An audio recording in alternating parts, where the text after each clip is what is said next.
Ok, compañeros. Bueno, primero que todo, entonces, paso a definirles, ¿cierto? Tenemos, pues ya todos tienen en la plataforma la calificación del primer parcial, ¿cierto? Del primer parcial, pues en su gran mayoría no les fue tan mal, les fue, en general, pues fue un buen desempeño, ¿cierto?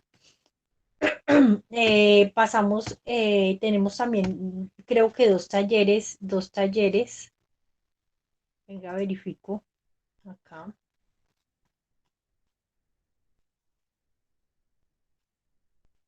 Tenemos el taller de aprendizaje número 1, ¿cierto? Que fueron unos ejercicios. eh, no, espere, perdón, yo miro bien acá en electiva.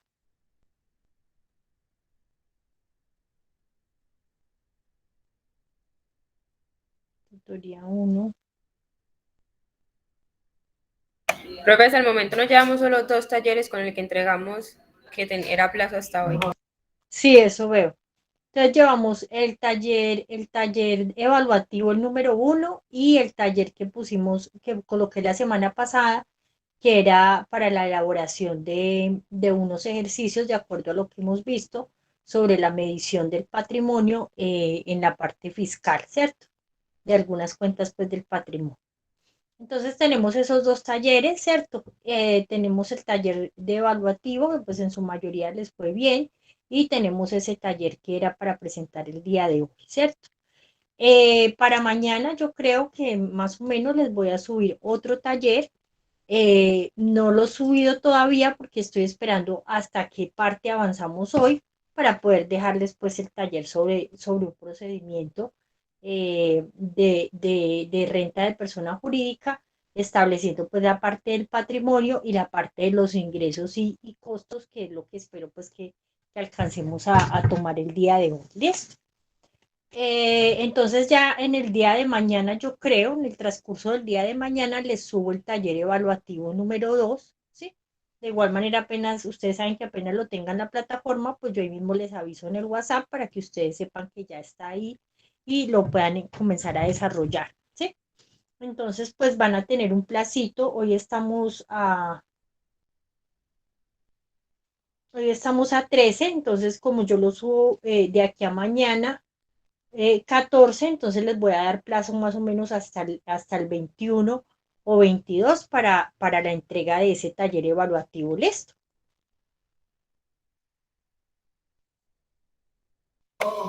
Y ese taller evaluativo no sería al final, ¿cierto? Falta No, la ese próxima es semana. el de la segundo corte, ¿cierto? O sea que mañana les subo el taller evaluativo número 2 y tenemos plazo más o menos, les voy a dar plazo hasta el 21 o 22 de noviembre para entregarlo, ¿cierto?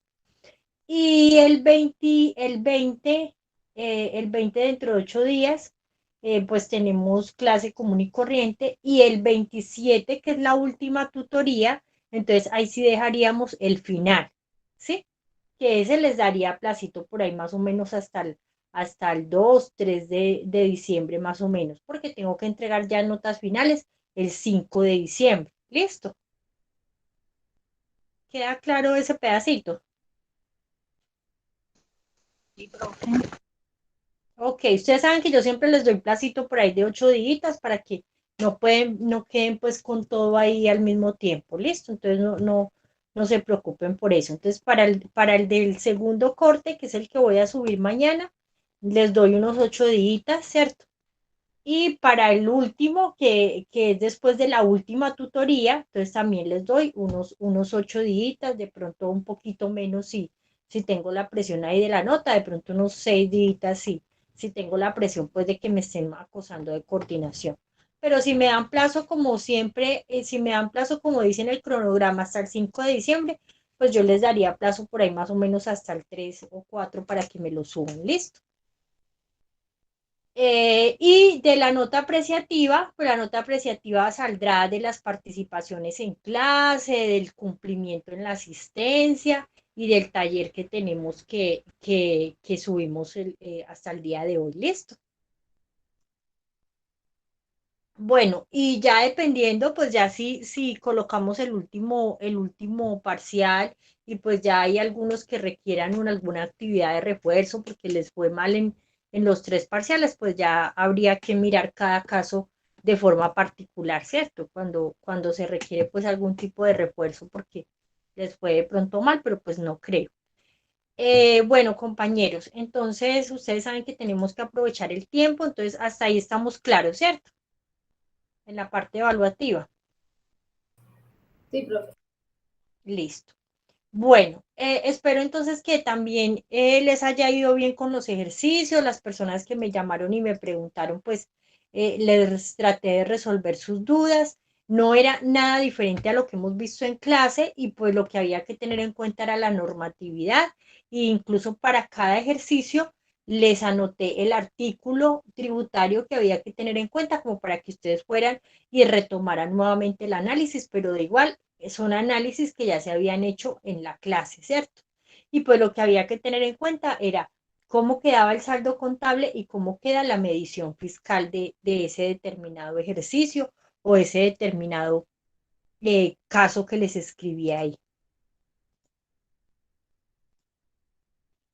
Ok, entonces eso pues era el ejercicio como tal. Como le digo, pues los que me preguntaron les traté de dar pues como la guía, pero pues me imagino que los que no fue porque entendieron perfectamente lo que había que hacer. Bueno, compañeros, entonces continuando con esto de la declaración de renta, sí, yo sé que ustedes de pronto se colocan muy ansiosos porque pues la clase es corta y lo que ustedes quieren ya es hacer como tal la declaración, digámoslo así, que esperemos que para la última tutoría la podamos ya hacer completa, pero pues como ustedes ven, esto lleva mucha parte normativa y tributaria y no es cuestión de llenar un formulario como pasa muchas veces con el IVA o la retención en la fuente, que son saldos que tenemos en el auxiliar y simplemente es ir a sacar los auxiliares y ir a pasar los saldos a determinadas casillas porque ya están ahí listicos, ¿cierto? Entonces ya sabemos cuáles son los ingresos totales y los llevamos allá y los que no generan IVA y los llevamos acá y sabemos cuál es la cuenta del deducible y cuál es la cuenta del generado y los llevamos allá y acá y listo, nos queda cuadrado la presentación del IVA, ¿cierto? Acá, pues, no es solamente llevar unos saldos que tenemos en el balance de prueba, sino que hay que ir analizando cada rubro que vamos a colocar, porque cada rubro o la mayoría de los rubros tiene un tratamiento tributario que hay que tener en cuenta para no ir a embarrar o para no ir a declarar lo que no es cierto. Entonces, no es, por eso les decía, no es tanto llenar unos datos, ¿cierto? Porque traspasar datos, pues eso lo podemos hacer, incluso nosotros podemos no ser contadores sino auxiliares contables y si tenemos un buen manejo de la codificación y una buena clasificación de cuentas, pues solamente ir a trasladar de aquí para el formulario, ¿cierto? Pero acá lo que tenemos que tener más en cuenta es el análisis que hay que hacerle a cada una de las cuentas para saber realmente qué se debe llevar de acuerdo al análisis tributario que se debe hacer. Si ustedes vieron, por ejemplo, con los ejercicios que les coloqué, 5 o 6 ejercicios, y mire que cada uno tenía su pedacito de análisis para poder sacar el saldo o el valor que se va a llevar a la declaración de renta. ¿Listo? Bueno, voy a presentarles pantalla entonces.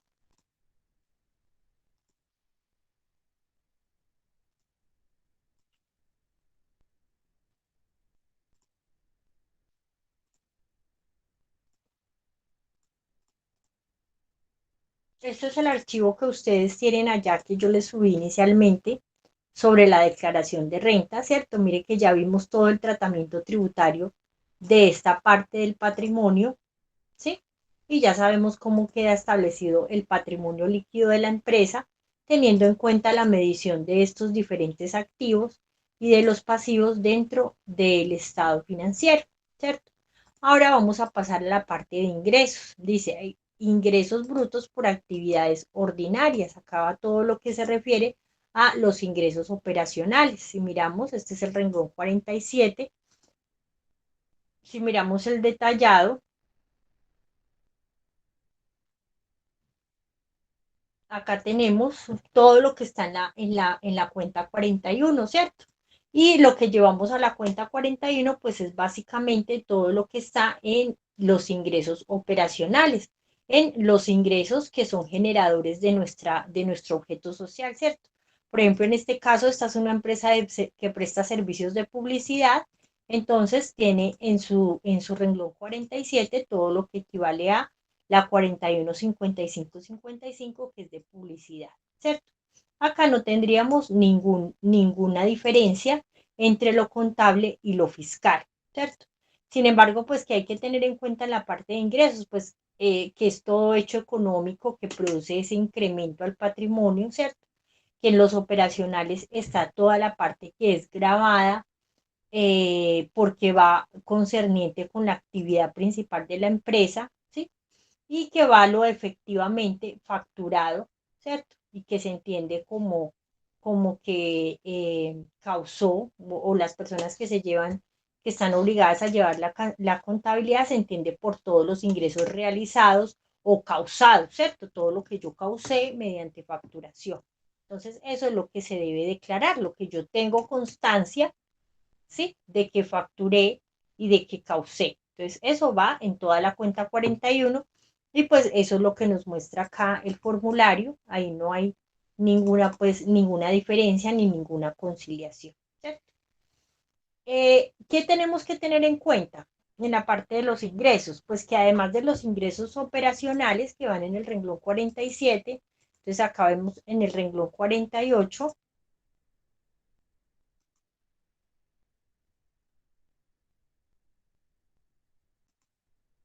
nos habla de unos ingresos financieros, ¿cierto? Entonces ya empezamos a ver que los ingresos financieros son los ingresos no operacionales, ¿sí? Como los intereses, la diferencia en cambio y los descuentos comerciales condicionados, ¿sí? Entonces, si vamos a mirar, pues acá no tenemos ninguna diferencia, ¿cierto? Están los intereses, todos los ingresos por intereses realmente generados, ¿cierto? Por diferencia en cambio, pero en este caso sería la diferencia en cambio realizada, o sea, en el efecto de la cartera, por ejemplo, y nos vamos al ejemplo que teníamos en la parte del ejercicio aplicativo que había que desarrollar para hoy, hablábamos de una cartera, ¿cierto? Y había que convertirla en la TRF al día final del periodo, pero esa cartera no la han pagado todavía. Entonces, ¿qué pasa? Aunque en normas NIF debemos dejar la cartera valorada según la TRM al último día de a la tasa de cambio del último día de ese periodo, ¿cierto? Entonces, según la norma fiscal, pues esa diferencia en cambio, sea gasto o sea ingreso, no se causa como diferencia en cambio real hasta que no paguen las facturas. Entonces ahí decía que las facturas se pagan en 3 meses. Entonces solo hasta dentro de 3 meses, cuando ya se contabilice realmente el pago que hizo el cliente, entonces esa diferencia en cambio sí va a quedar grabada, ¿cierto? Entonces en este caso aquí me imagino que tenemos la diferencia en cambio de las facturas que nos pagaron y que realmente ya causaron esa diferencia en cambio. Acá dice que el anexo de esto es el A11, ¿sí? El A11. Entonces lo que nos muestra es como el detallado, acá lo que nos muestra el detallado de lo que se tiene en esas cuentas, ¿sí? Por ejemplo, acá que se tiene o que se declaró en esa parte de financiero, los intereses, la diferencia en cambio realmente, o sea, realizada, los descuentos comerciales que nos haya efectuado algún proveedor, ¿sí?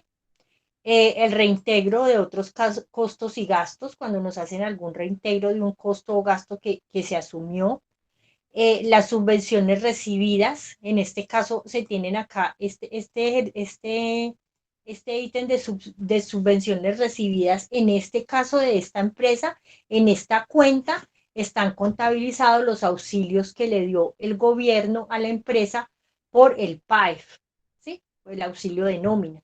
Entonces, esos son ingresos grabados, ¿sí? Esos son ingresos grabados, entonces ahí los estamos declarando, ¿sí? Todo lo que efectivamente fue ingreso. Si vamos a verificar de pronto acá en el balance, 429509, esto está muy pequeñito, Este es el que tiene tercero. Creo que es este el que tiene tercero.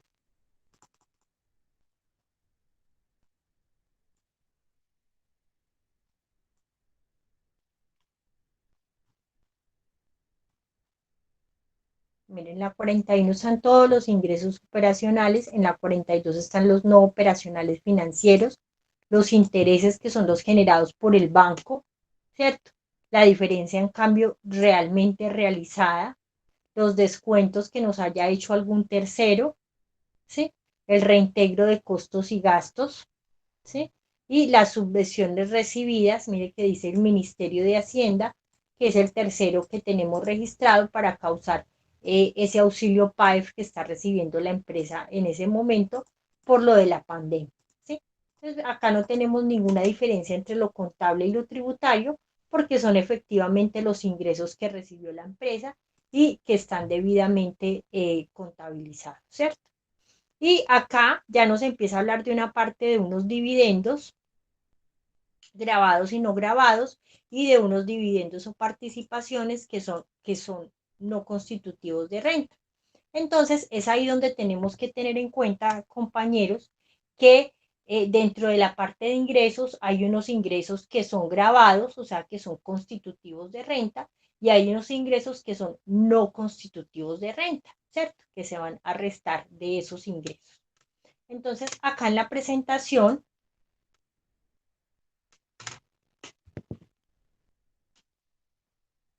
vamos a hablar un poquito de esa parte. La presentación está ahí en la plataforma.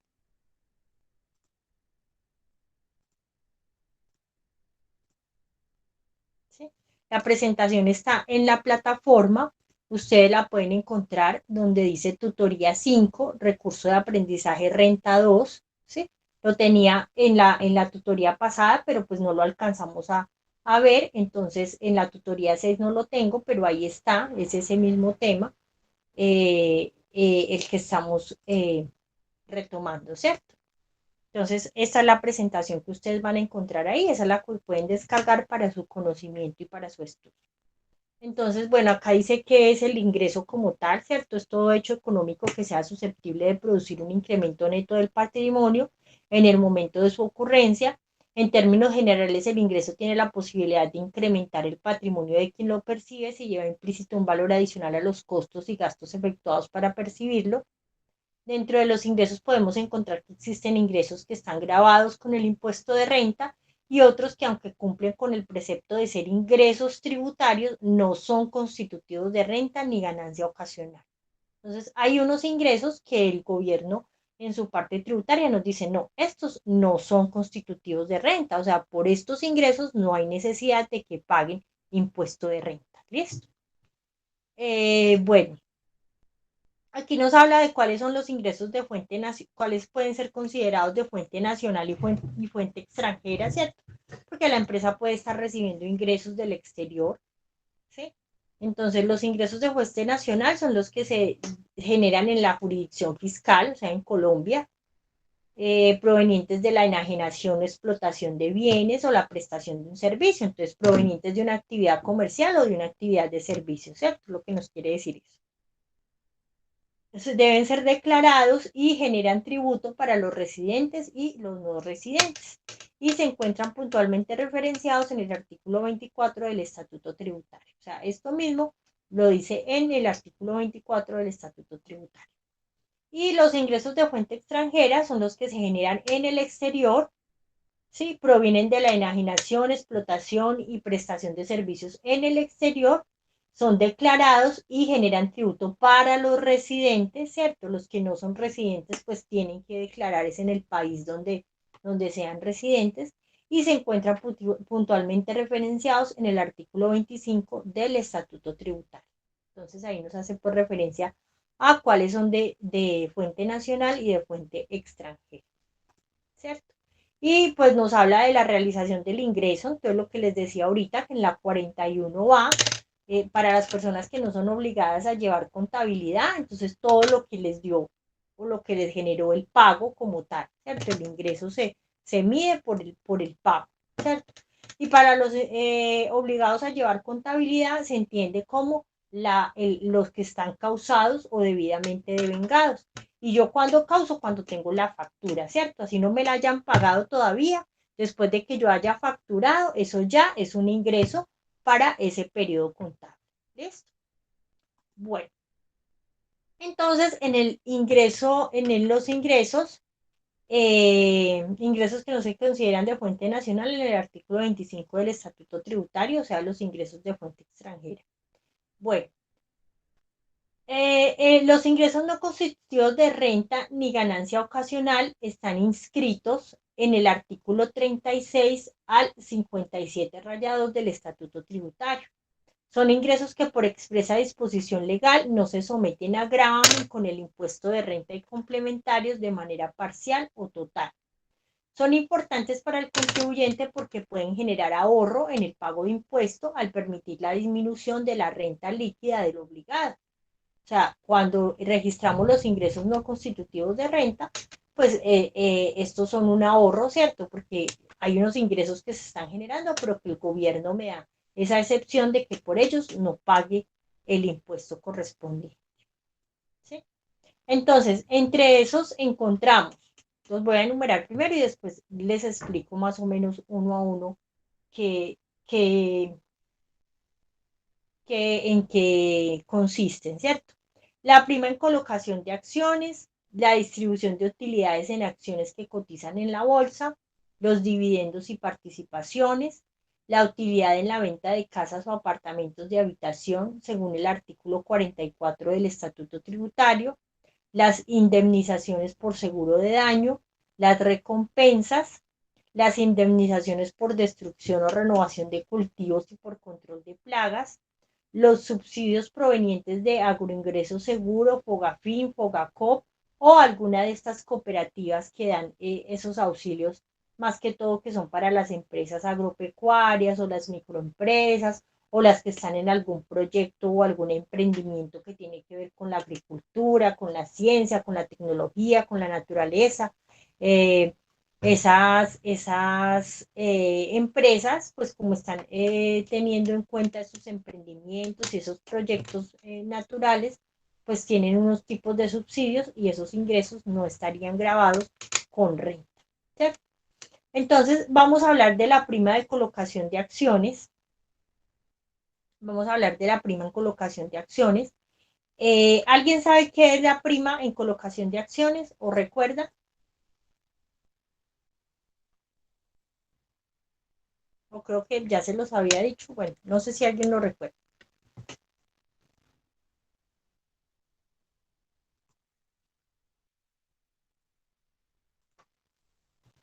Profe, creo que es una diferencia entre el valor de la nómina y el valor pagado por la acción. Sí, puede ser. Bueno, la primera colocación de acciones es más que todo, pues, como la capitalización de esas acciones, ¿cierto? Entonces, cuando yo tengo unas acciones y las tengo registradas, entonces digo que tengo 10,000 acciones, mis acciones de la empresa, ¿cierto? A un valor nominal de 12,000 pesos cada una, ¿sí? Entonces, eso es lo que tengo registrado en mi capital y eso es lo que tengo registrado en mis libros y eso es lo que tengo registrado en mi Cámara de Comercio, ¿cierto?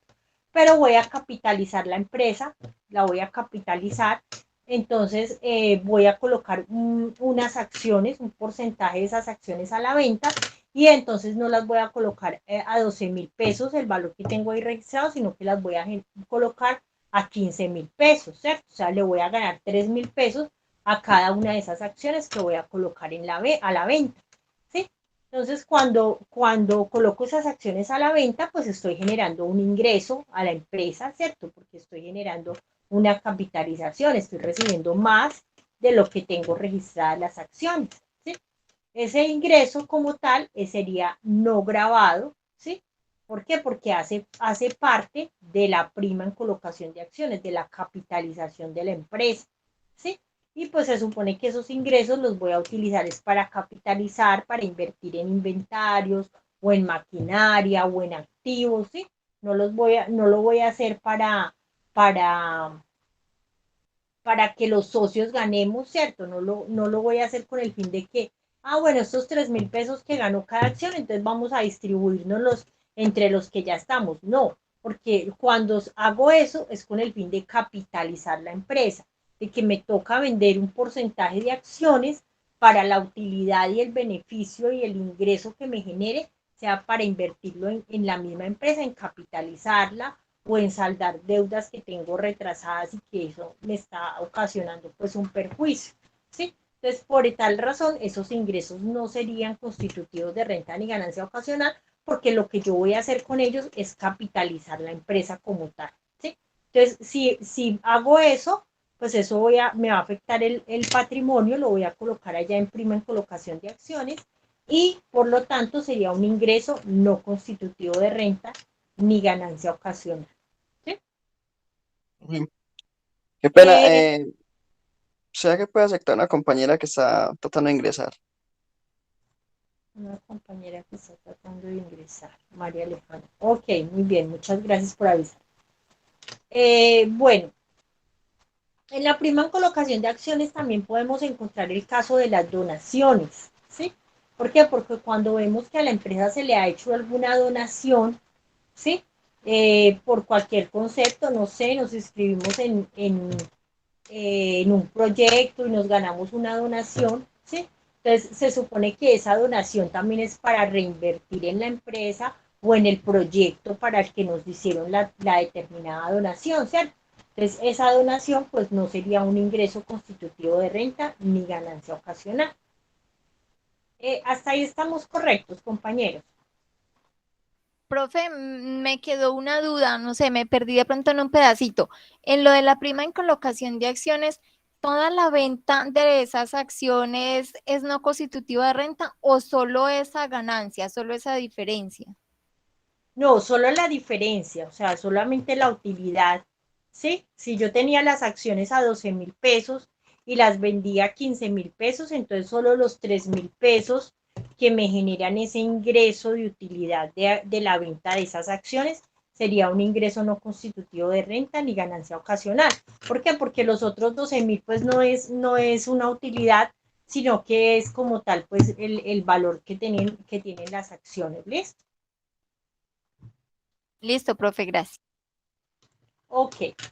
El segundo punto o el segundo ingreso no constitutivo de renta ni ganancia ocasional se refiere a la distribución de utilidades en acciones. Profe, qué pena, es que hay varios compañeros que están solicitando entrar.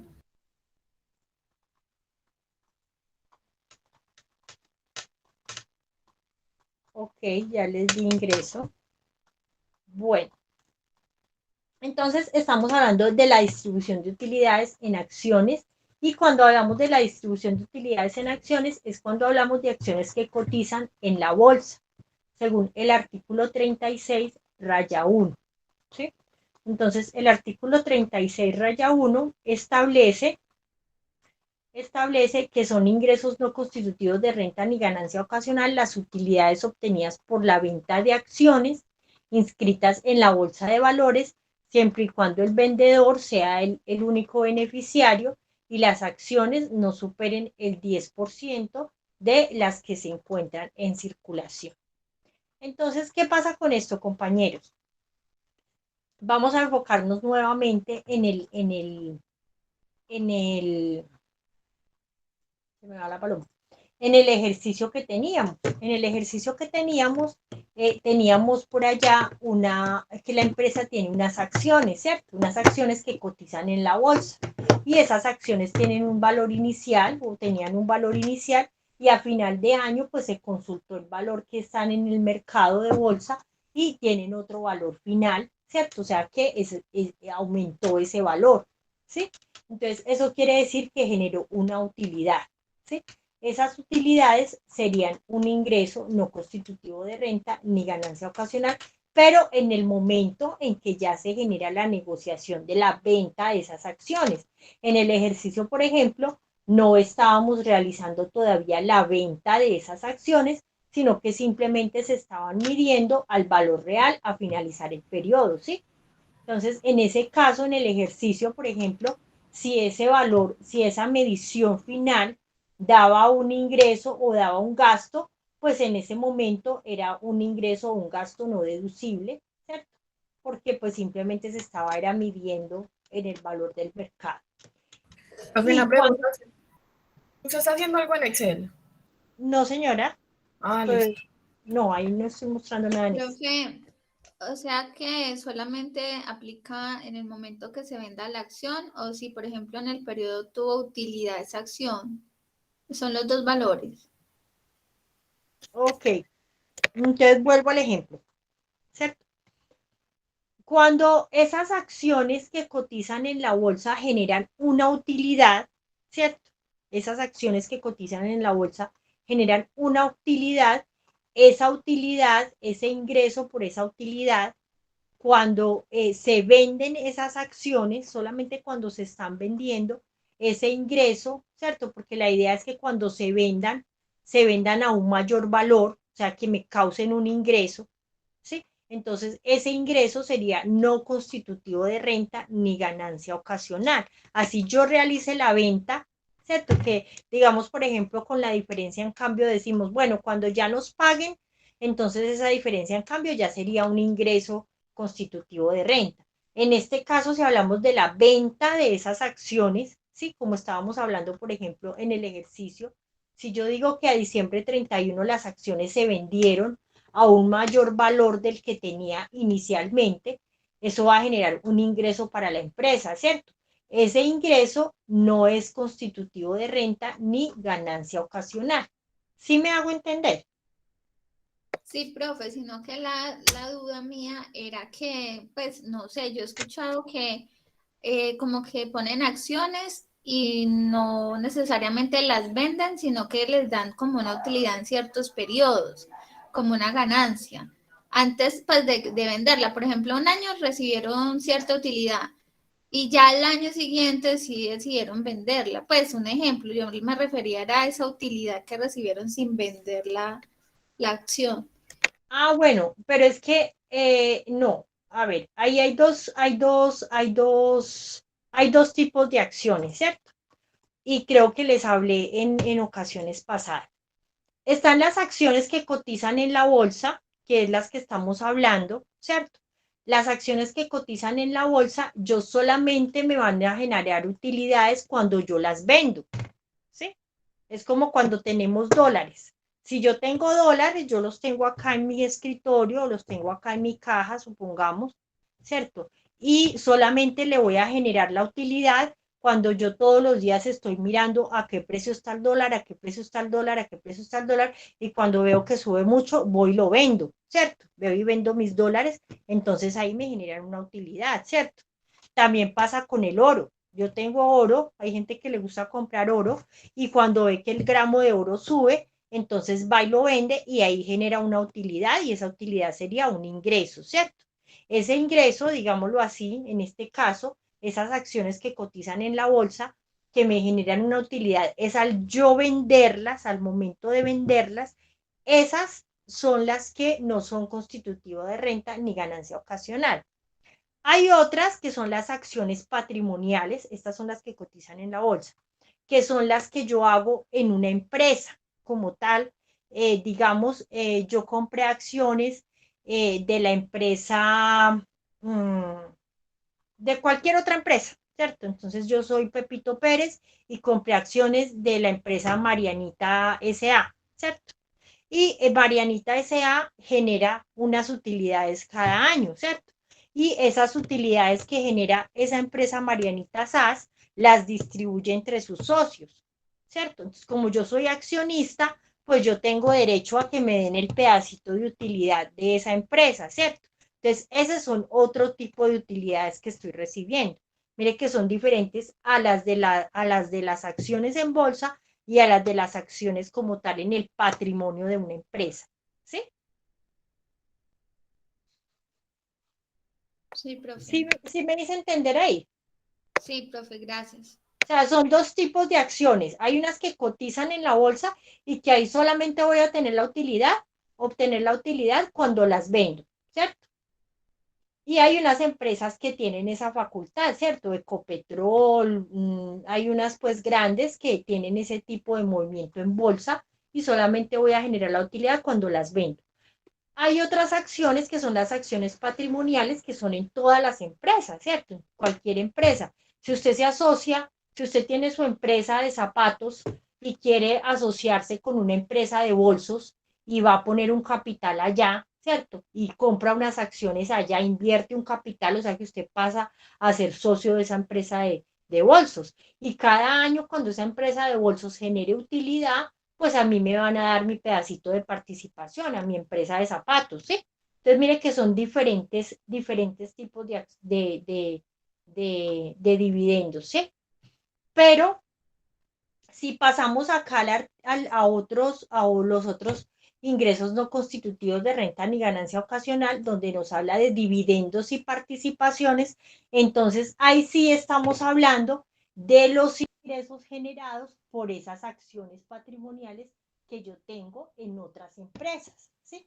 Entonces, los dos ingresos, los ingresos por utilidades en acciones que cotizan en la bolsa, son no constitutivos de renta ni ganancia ocasional.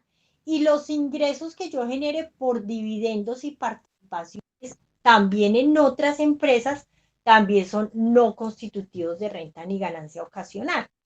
¿Por qué, compañeros? Ahí sí les voy a mostrar de pronto un Excel.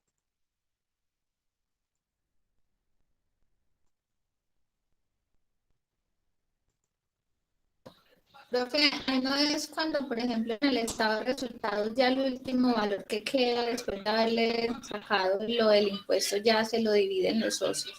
Exactamente, exactamente. Entonces ya les voy a explicar por qué. ¿Cierto? Porque estamos hablando, por ejemplo, que yo soy la empresa de bolsos, ¿cierto? Yo soy la empresa de bolsos, ¿cierto? Y resulta que yo compré acciones en una empresa de zapatos, ¿cierto? Soy una empresa de bolsos y compré acciones en una empresa de zapatos, ¿cierto? Digamos que compré 1000 acciones, digamos que compré 1000 acciones y digamos que cada acción tenía el valor de 50.000 pesos cada uno, digámoslo así, ¿cierto? Entonces, esta es la inversión que yo tengo en esa empresa de zapatos. Es una inversión, esto se llama una inversión patrimonial. ¿Sí? Diferente a las acciones que cotizan en la bolsa, porque esta empresa de zapatos no cotiza en la bolsa, no cotiza en la bolsa, ¿cierto? Entonces es una inversión patrimonial, yo invertí en el patrimonio de esta empresa, ¿qué quiere decir? Que me convertí en socio de esta empresa de zapatos. Listo, hasta ahí tenemos claro, ¿cierto?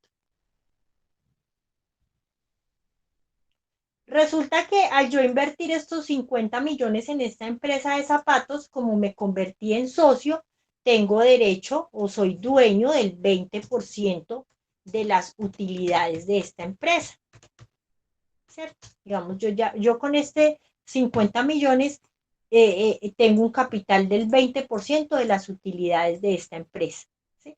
Entonces, acá si hablamos de las utilidades que nos hablaba la compañera, que son las que llamamos dividendos, que son las que nos va a generar cada año esta empresa de zapatos, ¿cierto? Entonces, esta empresa de zapatos, ¿qué pasa? Hace su estado de resultados, ¿sí?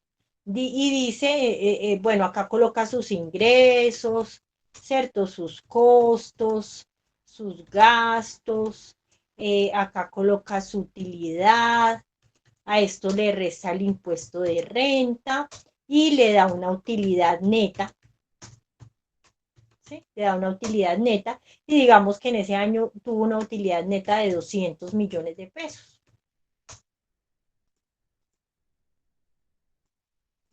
¿Cierto? Después de restar el impuesto de renta que pagó por esta utilidad, ¿cierto? Esta utilidad le sacó el impuesto de renta y queda una utilidad neta de 200 millones de pesos.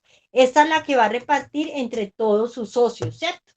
Y dentro de todos esos socios estoy yo con esta participación del 20%. O sea que a mí me va a tocar una utilidad de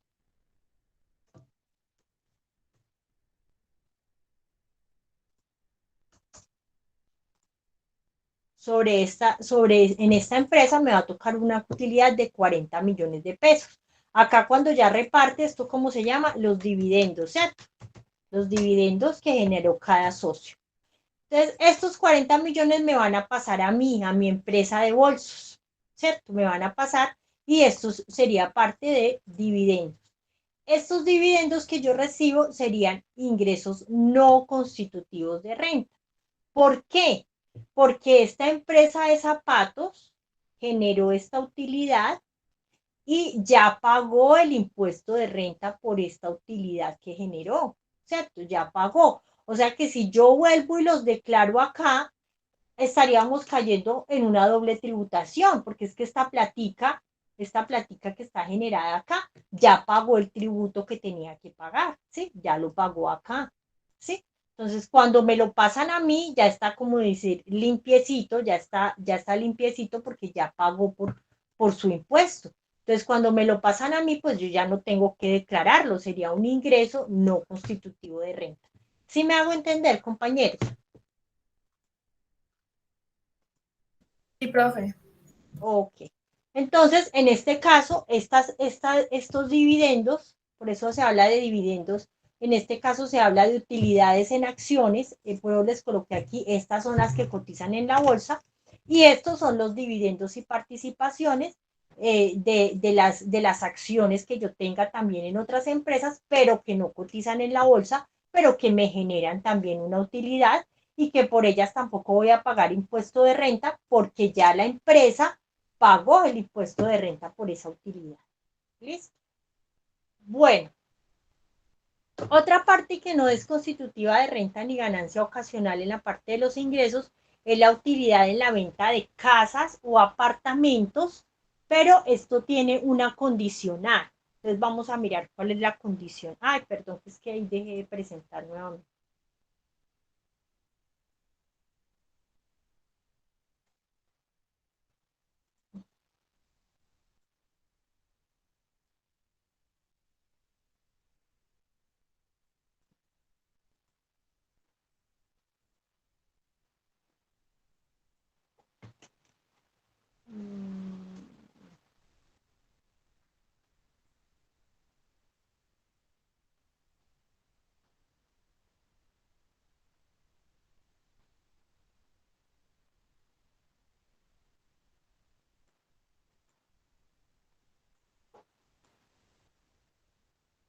Entonces vamos a mirar el artículo 44 del Estatuto Tributario. El artículo 44 del Estatuto Tributario. Dice, la utilidad en la venta de casas o apartamentos de habitación. Cuando la casa o apartamento de habitación del contribuyente hubiese sido adquirido con anterioridad al 1 de enero de 1987, no se causará impuesto de renta ni ganancia ocasional por concepto de su enajenación sobre una parte de la ganancia obtenida en los porcentajes que se indican a continuación. Entonces, esto solamente es cuando se venden casas o apartamentos, ¿sí? Y tiene que cumplir con la condicional de que haya sido comprada, la casa o el apartamento haya sido comprada antes de enero de 1987. Entonces, si la casa o apartamento fue comprada por allá en el año 1985, ¿sí? Y yo la vendí ahora en el año 2020, en el año 2020, entonces del valor que se obtuvo de ganancia, digámoslo así, el 20%, ¿sí? El 20% sería ingreso constitutivo de renta, ingreso no constitutivo de renta ni ganancia ocasional, ¿sí? Entonces hay que tener en cuenta este artículo y estos porcentajes para saber si esa casa o ese apartamento, pues eso no constitutivo de renta o ganancia ocasional. Es simple, solo es en los activos adquiridos antes del 87, ¿sí? Antes del 87 y tengo que ir a ubicarme en uno de estos porcentajes para saber qué porción de esa utilidad que obtuve en esa venta es no gravada o no constitutiva de renta. ¿Listo? ¿Ahí nos quedó alguna duda? este puntico.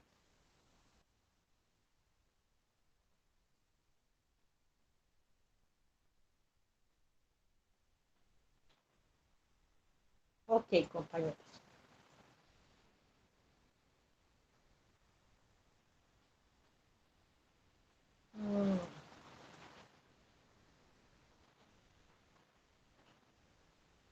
Ay, se me perdió la presentación.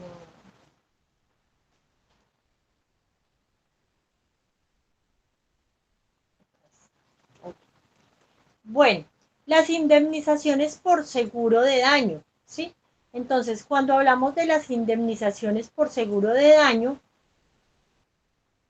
estamos hablando cuando la empresa tiene algún seguro, eh,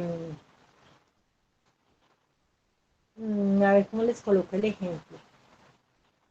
Cuando, por ejemplo, tengo un seguro contra todo riesgo, digámoslo así, entonces resulta que una parte de la empresa o una parte de la fábrica tiene un accidente o un incendio, digámoslo así, ¿cierto? Entonces nosotros cobramos a la aseguradora una indemnización, ¿cierto? Entonces una indemnización porque tenemos la empresa asegurada y la empresa pues nos debe responder por ese daño, ¿cierto?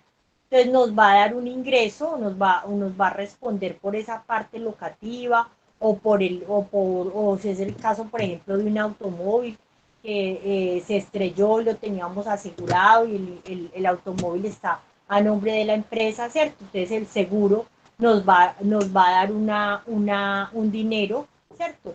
Nos va a cubrir un dinero por esos daños. Esos ingresos serían no constitutivos de renta ni ganancia ocasional. ¿Por qué? Porque se supone que ese dinero que a mí me da el seguro, pues yo lo voy a retribuir arreglando dicho activo o comprando otro activo para, para reponer ese, ¿cierto? Entonces, por eso sería un ingreso no constitutivo de renta ni ganancia ocasional, ¿sí? Todas esas indemnizaciones por seguro de daño. La parte de recompensas, pues de pronto no es muy usual, pero puede pasar, ¿cierto? Que la empresa se gane alguna recompensa como tal por algún efecto legal o jurídico, pues entonces esas recompensas serían no constitutivas de renta ni ganancia ocasional. Las indemnizaciones por destrucción o renovación de cultivos y control de plagas, esto se da mucho en las empresas agropecuarias o agrícolas, ¿no? Cuando se les destruye sus cultivos, ¿sí? O les llega alguna plaga, entonces, por ejemplo, la asociación de cafeteros, cuando les llega la roya, entonces ellos les dan, por ejemplo, una indemnización a la empresa o a la finca o al productor, ¿cierto? Por esta plaga, y esa indemnización no sería un ingreso constitutivo de renta o ganancia ocasional.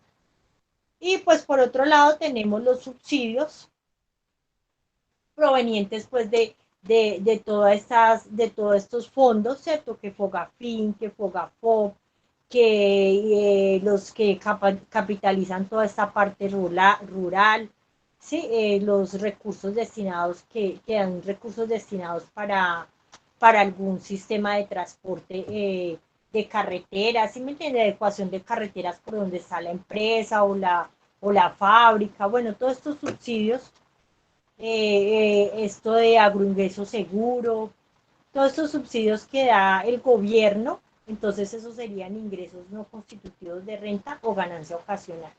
Pero ojo con eso, porque como les decía anteriormente, acá no entra el PAEF, ¿sí? Porque el PAEF es un auxilio que se está dando para sustituir una parte de la nómina y no es un subsidio como tal, sino un auxilio que está dando el gobierno para la parte de los empleados, ¿sí? Bueno, compañeros, ¿hasta ahí tenemos alguna duda, pregunta?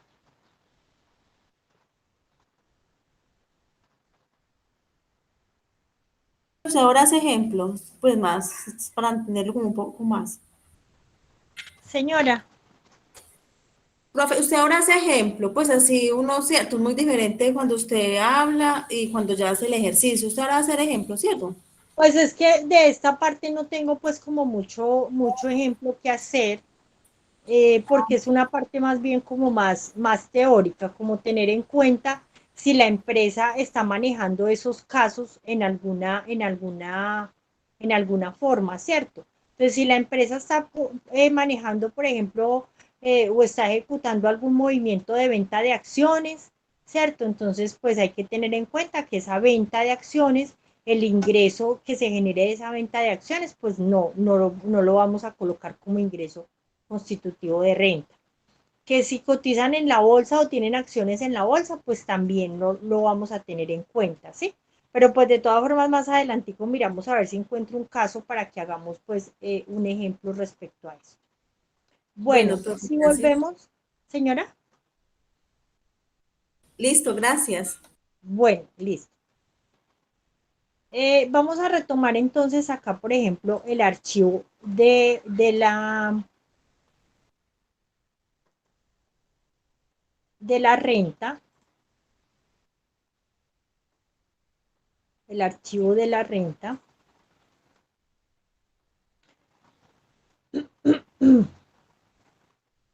Entonces, bueno, acá hablamos ya de los ingresos financieros, ¿cierto? Que son intereses, diferencia en cambio, todas estas cosas que obviamente sí van acá. Los ingresos operacionales, entonces acá van los dividendos o participaciones no constitutivos de renta ni ganancia ocasional, pero acá van también algunos dividendos, pues acá ya dice pues como el detallado.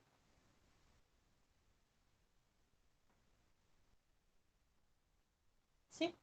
Entonces ya acá tendríamos que enfocarnos, por ejemplo, esta empresa no tiene ninguno de esto, ¿sí? Porque ya son determinados casos en determinadas empresas, ¿sí? Por ejemplo, acá nos habla dividendos y participaciones grabados años 2016 y anteriores recibidos por sociedades extranjeras. O sea, si tenemos inversiones en sociedades extranjeras de antes del año 2016, entonces eso sí habría que tenerlos en cuenta acá, ¿sí? Recibidos por personas naturales sin residencia fiscal, también de antes del 2016, entonces tendríamos que tenerlos en cuenta acá. ¿Por qué? Porque antes del 2016 había otro tipo de reforma tributaria donde no se tenían todavía considerados pues estos ingresos.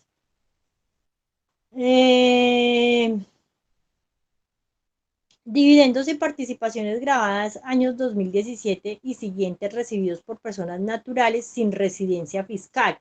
Mire que esto nos habla es de dividendos y participaciones, más que todo, estos tres renglones, recibido a este también de sociedades extranjeras y pues hay que ir a tener en cuenta el periodo, ¿cierto? De antes del 2017, ¿sí?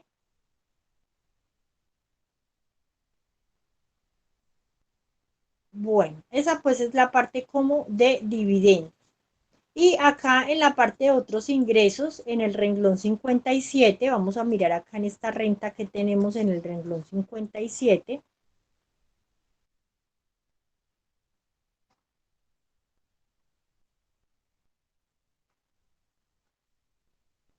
Bueno, esa ya se las había dicho, ¿cierto? Los ingresos por subvenciones recibidas, los ingresos por ajuste al peso, bueno, que eso es pequeñito, el reintegro de otros costos y gastos, y aquí habla de intereses presuntos por hacer préstamos en dinero a los socios en esta sociedad o en otras sociedades donde esta sociedad es socia. Y dice, esta partida no figura contablemente, solo figura fiscalmente. Y el anexo es el A9. Acá está. Y ahí está pues como el préstamo de la persona y la tasa presuntiva, la tasa de interés que debe pagar. Bueno, compañeros, entonces, ¿qué pasa con estos intereses presuntos? Volvemos acá y leemos el enunciado, ¿cierto? Intereses presuntos por hacer préstamos en dinero a los socios de esta sociedad y a otras sociedades donde esta sociedad es socia. Entonces, ¿qué pasa? Que algunas empresas, no estoy diciendo que todas, hacen préstamos a los socios, ¿cierto? Entonces le prestan 100 millones, les prestan 50 millones, les prestan 80 millones. Y esto pasa muchas veces y en su mayoría de veces en las empresas donde hay retención de utilidades, ¿sí? Las utilidades no se reparten, entonces los socios llevan varios tiempos sin recibir utilidades, ¿sí? y prestan, les hacen préstamos a sus socios. ¿Y qué pasa? Pues como es el socio, el préstamo queda ahí pendiente hasta que se cruce o hasta que se vaya cruzando con utilidades, ¿cierto? Con los dividendos, el préstamo queda ahí estancado y nunca se cobran intereses, ¿cierto? Entonces, contablemente no hay ningún problema, contablemente usted no causa esos intereses, por eso es que dice acá, esta partida no figura contablemente, pero sí figura fiscalmente.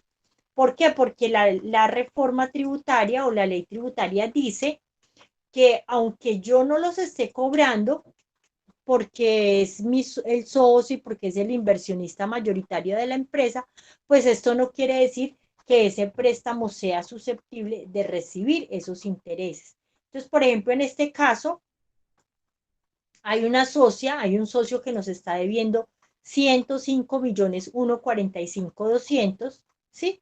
Y se le está calculando unos intereses mensuales de todo el año, de enero a diciembre, de 4.228.000 pesos, y esos intereses son los que se están grabando acá. Mírenlos acá. Se están declarando. Que es que yo no los estoy cobrando y que esta sociedad nunca me los va a pagar. Listo, no hay problema. Pero usted, la empresa, debe declarar esos ingresos por esos intereses, porque ya es decisión de la empresa que no quiera hacer el cobro de los intereses de ese préstamo. Esos son los intereses presuntos y pues hay que tenerlos en cuenta cuando dentro de la empresa hay algún socio que se le haya realizado un préstamo, y más pues si es un préstamo grande de dinero que esté ahí estancado y que no le esté pagando porque está esperando o porque la socia ya no va a pagar y esto, pero entonces sí debe tenerse en cuenta esos intereses por esa plática que se sacó y se le dio a el socio en determinado momento. ¿Sí estamos claros con este pedacito?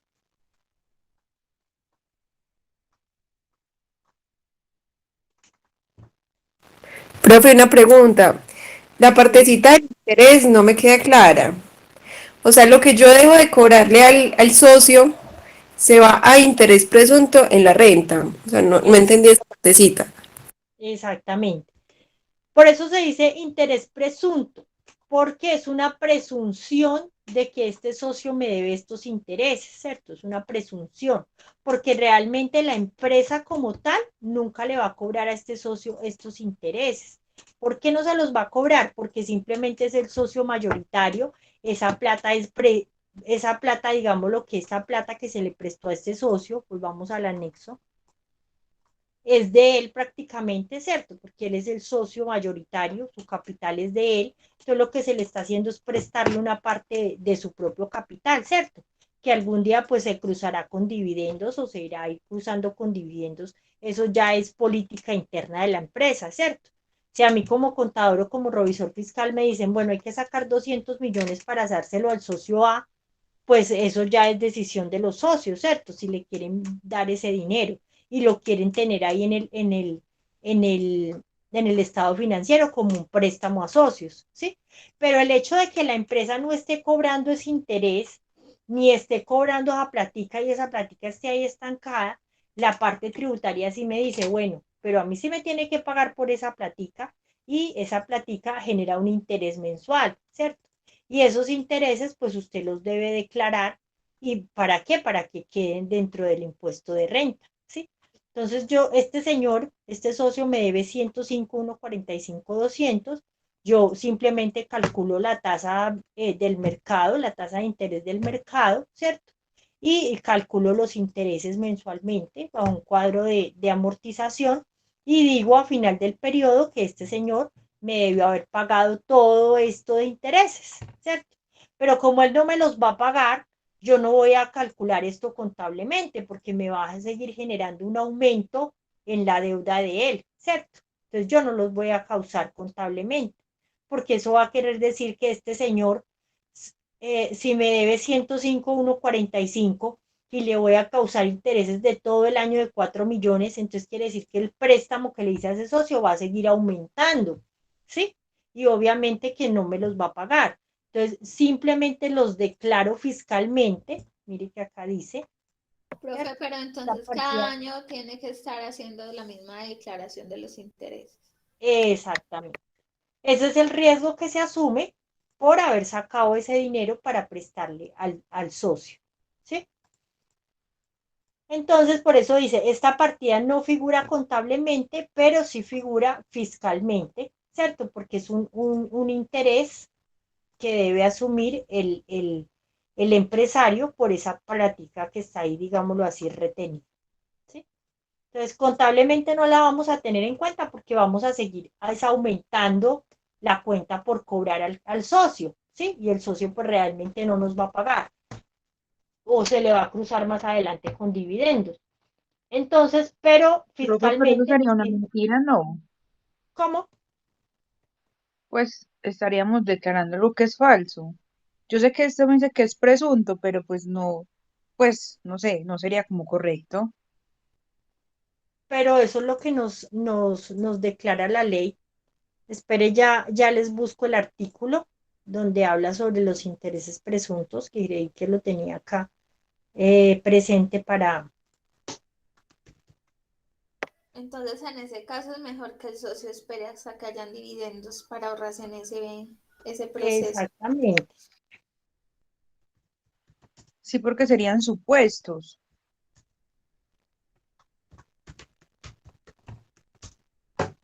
Son supuestos y no supuestos, ¿por qué? Porque es que esa platica no estamos pagando sobre esa platica, ¿cierto? Creo que es el artículo 35. Venga, miro a ver si no estoy errada.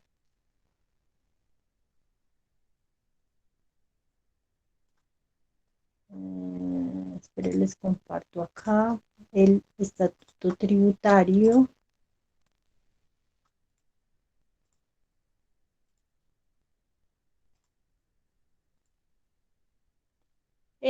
Dice, artículo 35, las deudas por préstamos en dinero entre las sociedades y los socios generan intereses presuntivos. Para efectos del impuesto sobre la renta, se presume de derecho que todo préstamo en dinero, cualquiera que sea su naturaleza o denominación, que otorguen las sociedades a sus socios o accionistas o estos a la sociedad, generan un rendimiento mínimo anual y proporcional al tiempo de posesión. ¿Sí? O sea, se supone que si yo presto un dinero de la empresa, ¿sí? Es para que me genere un interés, ¿sí? Entonces, tú dices, eso no sería correcto, no. Lo incorrecto es que esto se filtre para dejarle de estar pagando al Estado, ¿sí? Entonces, ¿cuál es la percepción que tiene el Estado de este dinero, cierto? Si yo saco 100 millones de pesos y los invierto en la empresa, en comprar inventario, pues ese inventario lo voy a vender y me va a generar un ingreso. Y dentro de ese ingreso le voy a pagar al gobierno su porcentaje, ¿cierto? Pero si yo saco 100 millones de pesos para prestárselos a un socio, pues voy a dejar esa plata retenida y no le voy a generar ningún ingreso, no la voy a trabajar, ¿cierto? Entonces, ¿qué dice la ley? Ah, bueno, o qué dice el estatuto tributario. Ah, bueno, entonces si no la sacó para invertir y para generar ingresos, sino que se la sacó para prestarle a un socio, entonces tiene que pagarme de todas formas el ingreso por intereses, porque eso es lo que se presume, ¿sí? Entonces, dice, se presume de derecho que todo préstamo en dinero, cualquiera que sea su naturaleza o denominación que otorguen las sociedades a sus socios o accionistas o estos a la sociedad generan un rendimiento mínimo anual y proporcionan al tiempo de posesión equivalente a la tasa para el DTF vigente a 31 de diciembre del año inmediatamente anterior al gravamen. La presunción a que se refiere este artículo no limita la facultad de que dispone la administración tributaria para determinar los rendimientos reales cuando estos fueren superiores, ¿sí? Entonces, mire que hay que declarar sobre esos intereses presuntos que deberían estarnos pagando los socios por esa platica que tenemos ahí retenida. ¿Listo? Ya entendemos más o menos cuál es el pensamiento de la DIAN frente a ese dinerito que tenemos ahí como estancado.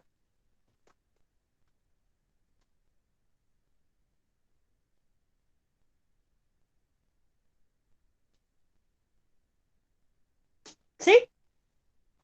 ¿Queda claro? Sí, profe. Muchas gracias. Ok, bueno. Bueno, entonces volvamos a la presentación.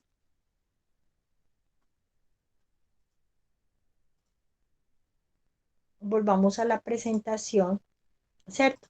Entonces, mire que ahí ya tenemos, pues, qué hay que tener en cuenta en la parte de ingresos. En la parte de ingresos hay que tener en cuenta cuáles son grabados, o sea, cuáles son ingresos constitutivos de renta y cuáles no. Y pues en la parte en los que no son constitutivos de renta, pues mire que son casos muy especiales, no es nada de ir a sacar fórmulas, ni cálculos, ni nada, sino es mirar cuándo la empresa está viviendo un caso de estos, ¿sí? Entonces ya nosotros, como contadores, como analistas tributarios, pues tenemos que tener toda la información de la empresa para saber cuándo está viviendo un caso de estos y saber en el momento de hacer de la depuración de renta, pues saber que los vamos a sacar a un ladito porque no son constitutivos de renta ni ganancia ocasional, ¿cierto? Entonces, por eso es que nosotros como contadores, como revisores, como asesores tributarios, pues tenemos que estar muy pendientes de la cuenta de ingresos, ¿cierto? Que todo se contabilice bien, que se contabilice cuando son operacionales, cuando son no operacionales, ¿cierto? Que todo esté facturado, que todo esté soportado y en el momento en que se vea un ingreso diferente a la operación normal de la empresa, pues ir a averiguar y hacer las indicaciones. Ah, ¿esto por qué es? Ah, no, porque unos dividendos. Ah, no, porque se vendieron las acciones. Ah, no, porque es que nos dieron una indemnización. Entonces ya lo tenemos presente para el momento de ir a hacer la depuración de la renta. Bueno, entonces eso es lo que tenemos que tener básicamente presente en el cálculo de los ingresos, ¿sí? Realmente todo lo demás que no se enfoque eh,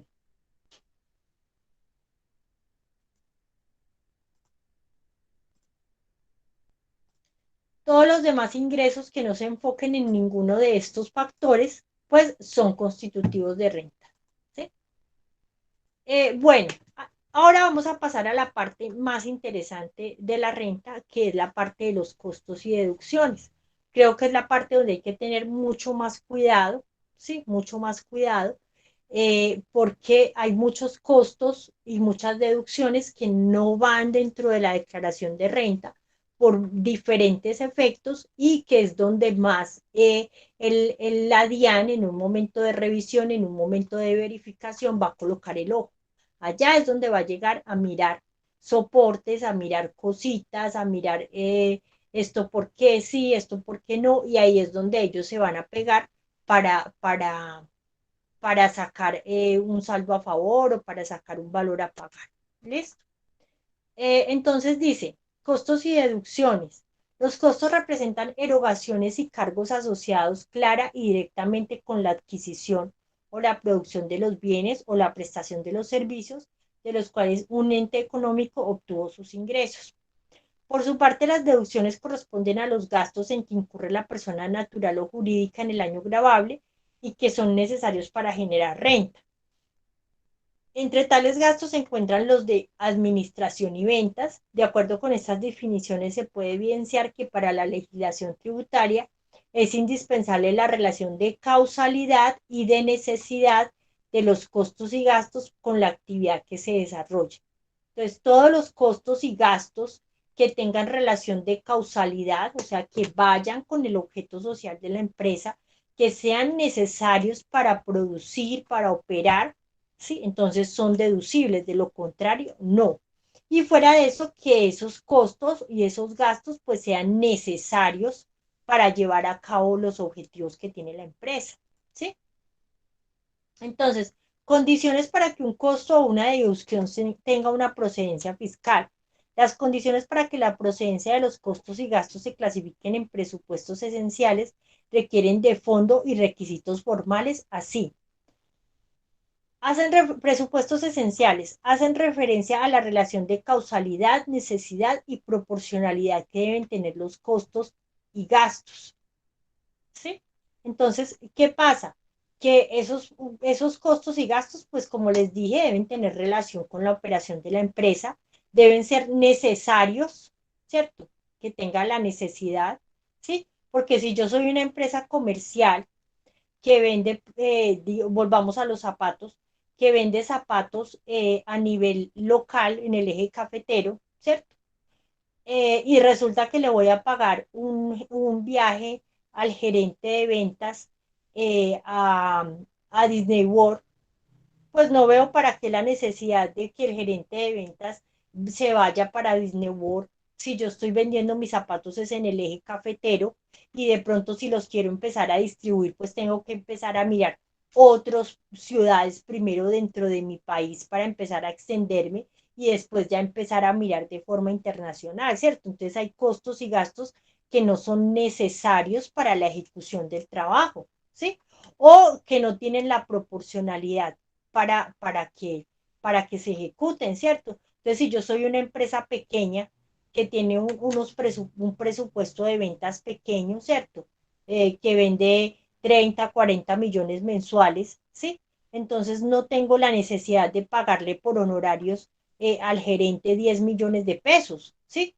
Porque ese pago de nómina del gerente de 10 millones de pesos no es proporcional para una empresa que dentro de sus ingresos tiene 30 o 40 millones de pesos mensuales, ¿sí? Y solamente el gerente le estoy pagando 10. Entonces, mire que aunque es un gasto que yo tengo ahí de la nómina, ¿cierto? Sería un gasto operacional, pues es un gasto que no es proporcional con el negocio, ¿sí? Entonces, en ese caso, la DEAN podría venir a decirme, ¿cómo así? Si sus ingresos no superan los 50 millones mensuales, ¿cómo es que nada más al gerente se le están pagando 10? ¿Sí? Entonces, no es un gasto proporcional con las condiciones que tiene la empresa en el momento, ¿sí?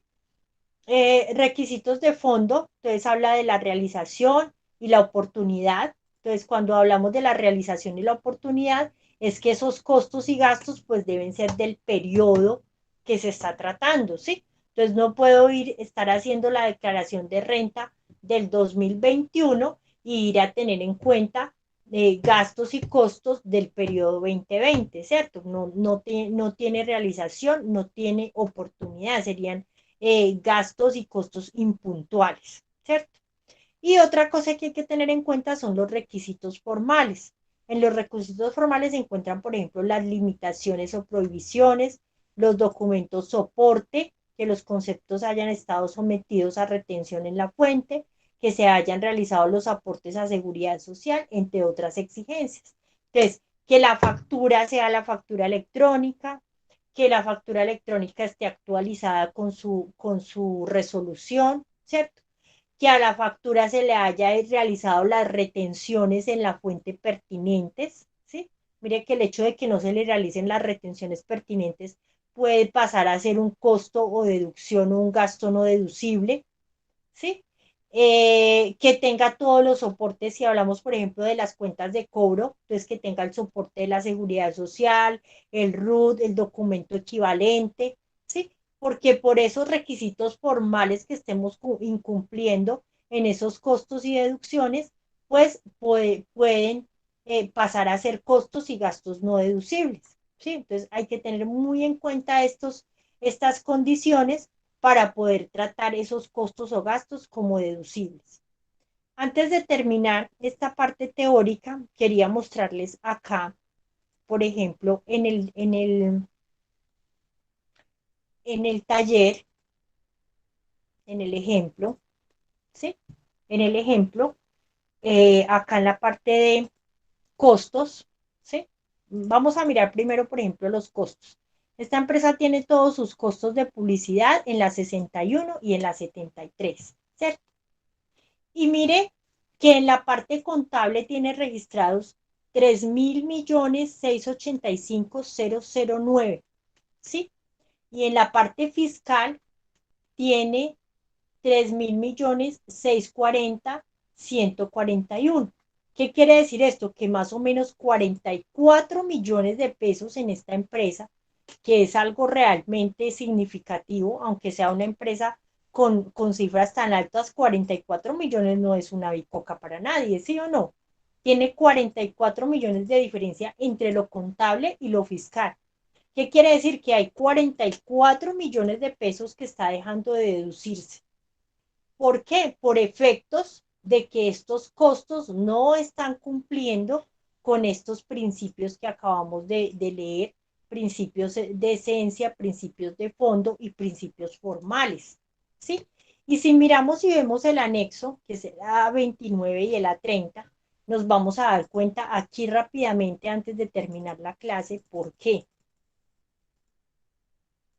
¿Sí? Mire, acá están todos los costos, ¿sí?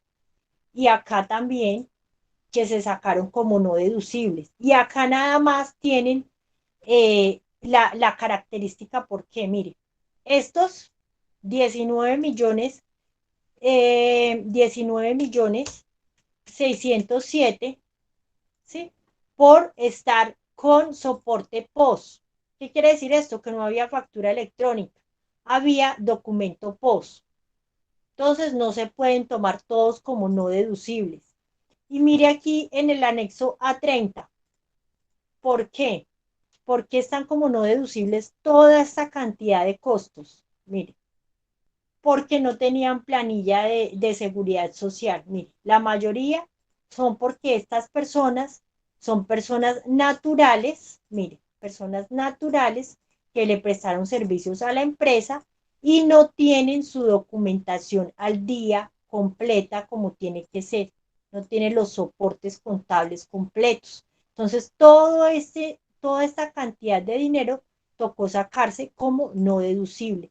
¿Por qué? Porque no están cumpliendo con las características que requiere la norma tributaria. Entonces, ¿qué hace la empresa? Prefiere darse la pela y sacar todo esto aparte y perder estos 44 millones de pesos porque sabe que en su momento cometió un error al no tener todos los aportes adecuados para poder que estos gastos o estos costos sean deducibles de renta.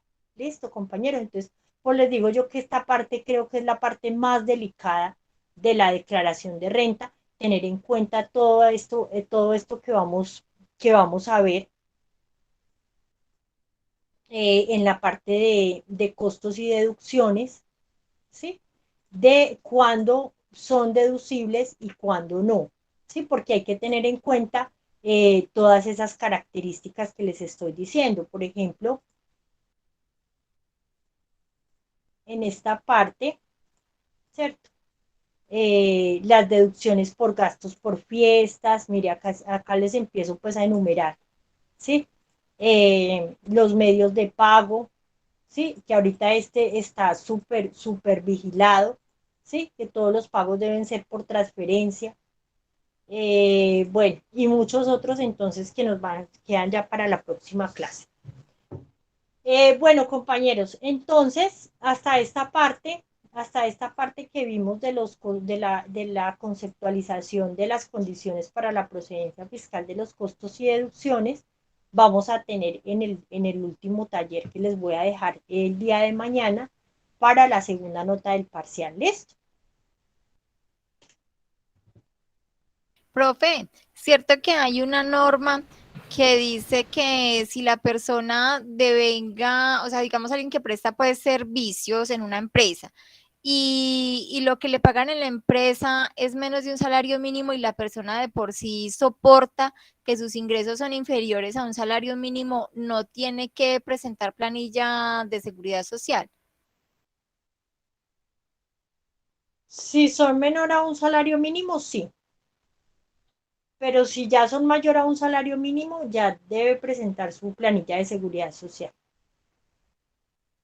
De todas formas, pues esa parte la vamos a ver a más profundidad en esta parte de los soportes dentro de 8 días ya, ¿listo? Listo, profe, gracias.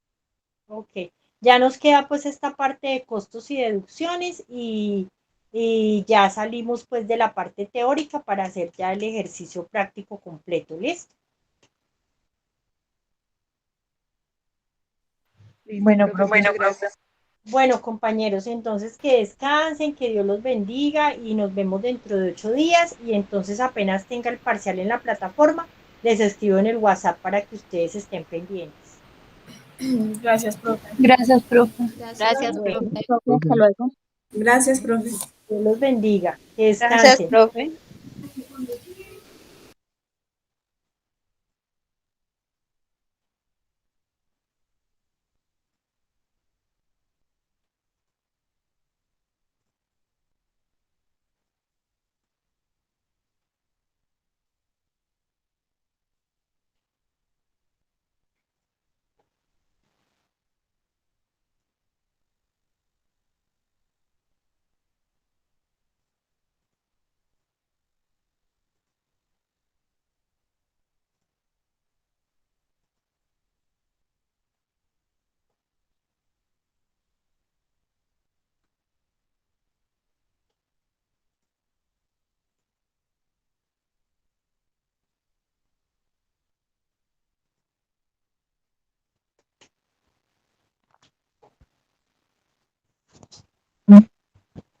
Mm.